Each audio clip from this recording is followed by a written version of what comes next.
Dua, satu, tembak.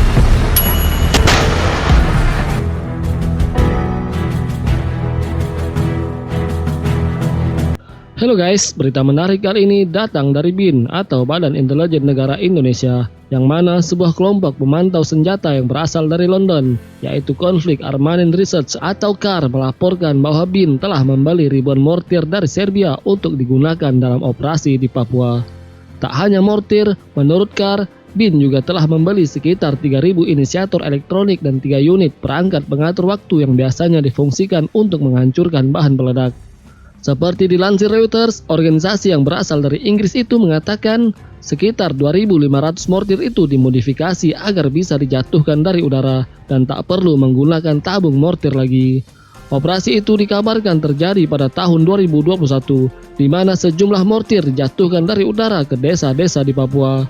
Salah seorang saksi mata, yaitu Pastor Yahya Uwab Mobin, mengatakan ia menyaksikan sendiri serangan mortir itu dari pegunungan terdekat.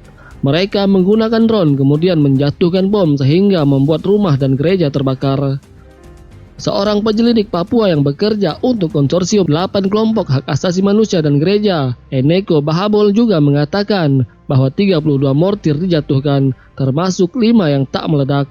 Sementara itu, juru bicara TNI Kolonel Weng Paronoto dengan tegas membantah bahwa personilnya telah menjatuhkan bom atau mortir di desa-desa di Papua dan menolak mengatakan apakah BIN menyebarkan amunisi.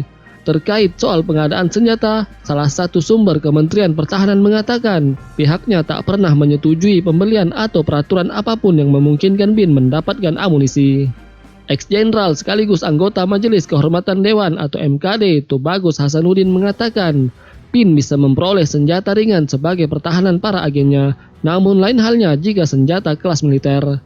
Sedangkan PT Pindad selaku perusahaan pembuat senjata milik negara yang juga memproduksi mortir untuk Indonesia mengatakan tidak ingin membahas secara spesifik pembelian mortir tersebut dan perusahaan hanya tunduk dengan aturan yang ada.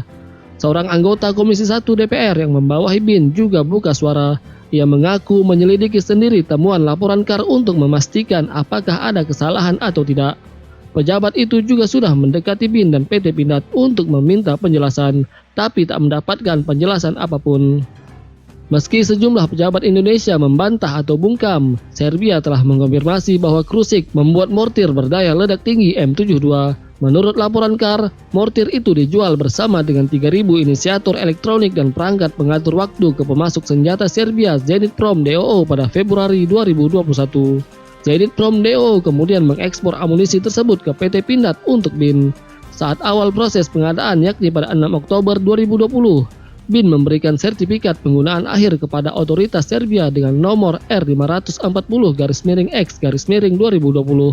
Sertifikat ini menegaskan mereka akan menjadi pengguna eksklusif barang dalam konsinyasi dan amunisi.